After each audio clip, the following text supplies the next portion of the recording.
forest kind of supports. There has to be a certain amount of volume to warrant the move in and move out and like doing the whole thing. And so our last timber harvest here was in 2017. The log price delivered to the mill on a truck was $900 per 1,000 board feet. So all the volume from this, like a tree like this, would be worth $900 delivered. But That's then you, so cheap. It's not fair.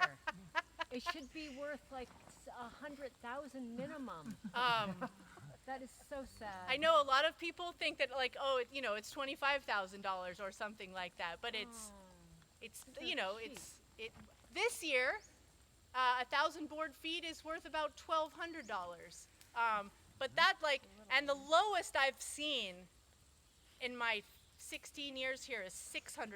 Oh, But so there's 600 to 1,200. There's kind of a spread there, but it is all a lot less than most people think, or than kind of the heartstrings of cutting redwood values.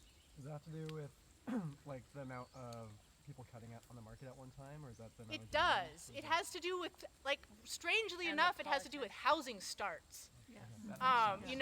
It has to do with all those things: supply and demand, how flush other mills are in the state, even though they're not competing for the wood from around here.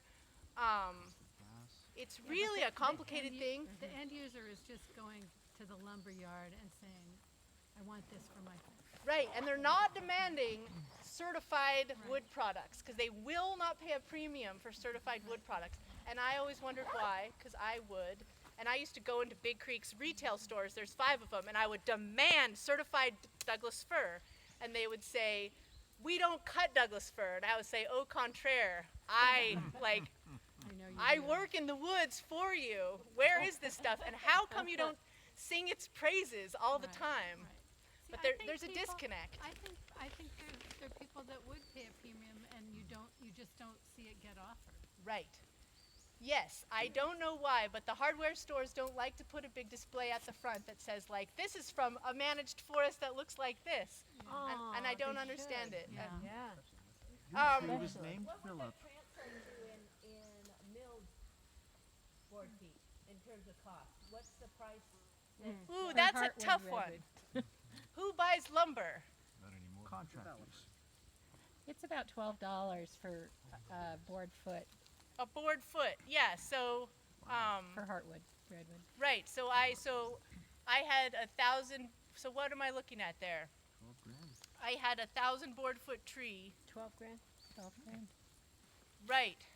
How But much of there's it gets wasted in fall the off milling? and Yeah. and So there's all kinds of things there. What happens to redwood waste during the milling process? Wood chips.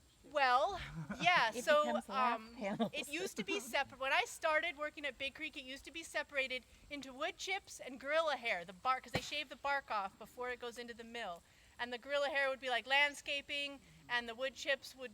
So it all goes to. It all gets melded together now, and it goes to soil amendment, and it is sold to Sunland, which is an agricultural producer in Watsonville, like from here.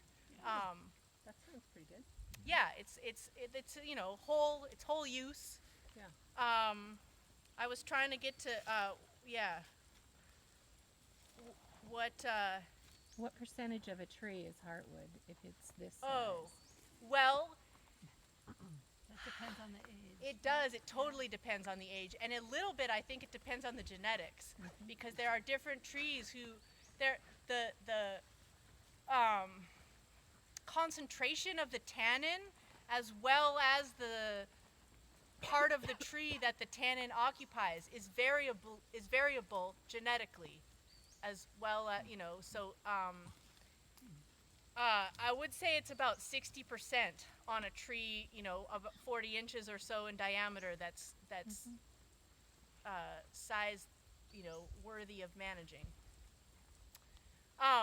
Okay, so we were selling this log to the sawmill, but the landowner does not make what the delivered log price is. The landowner is having to pay the permitting costs, which are significant. I don't write a timber harvest plan for less than $30,000, and the timber harvest plans for this property are more because it's more complicated, and We're trying to do more nuanced things.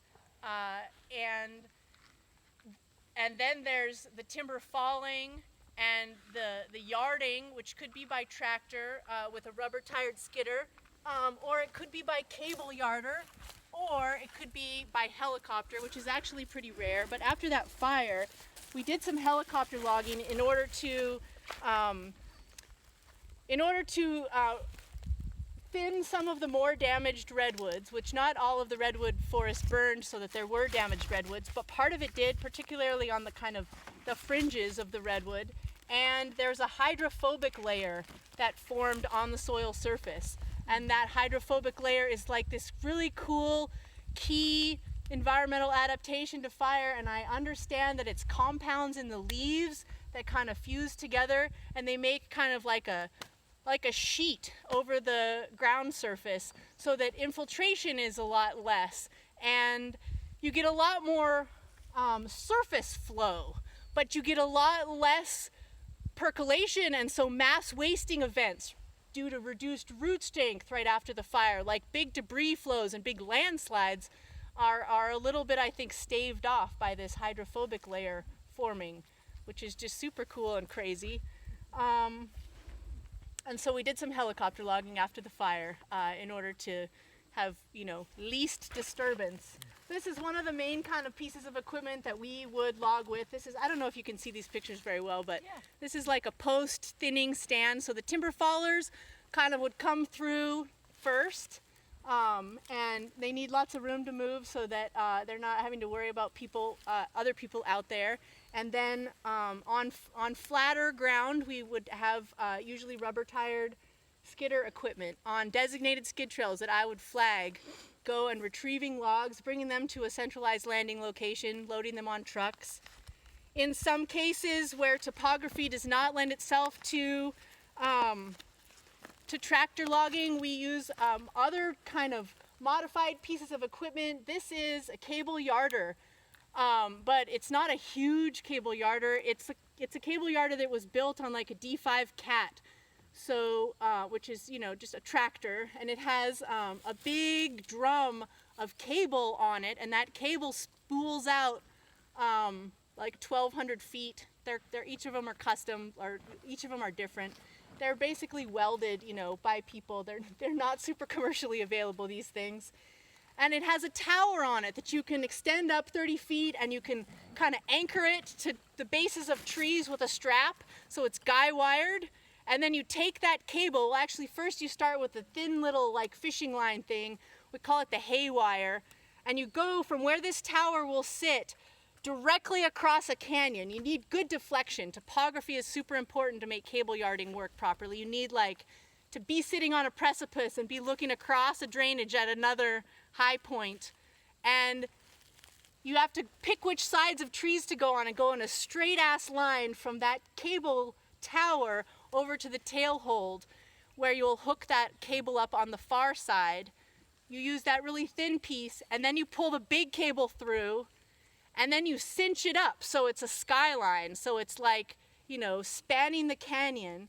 And then there's a carriage, I don't know if it's in this picture, but there's a carriage on that goes, it's almost, so then it's like a clothesline kind of, or kind of like a ski lift, and there's a carriage that goes out that skyline, and it has a drop line on it that is controllable from the tower, and the drop line goes down. A guy on the ground or several are hooking logs up to that line. It gets sucked back up to the carriage, and then the whole spool brings it back to where the tower is situated. How much weight? A board foot of redwood is about 12 pounds, and you could put about 500 board feet. So what is that? 6,000 pounds. 3 times. How many? So do you do much high lead logging here? Yeah, we do a ton. Because it's such a great way to go. I mean, that way you're not chewing up the forest floor. Right. That's great. Yeah. That's huge. Yeah. That's huge. And do you go from lead to lead, from deck to deck? Yeah, I mean, so sometimes we have this piece of equipment at one spot so the beauty of this piece of equipment is that it's on a cat, and so it is not limited to a road. And so it can go out a skid trail to a promontory ridge, and you could have several spokes. So you could have one cable line go out this way, and you would basically use that drop line. So you want to, the fallers need to know where these things are. Sorry if I go into too much depth, but the fallers, the cable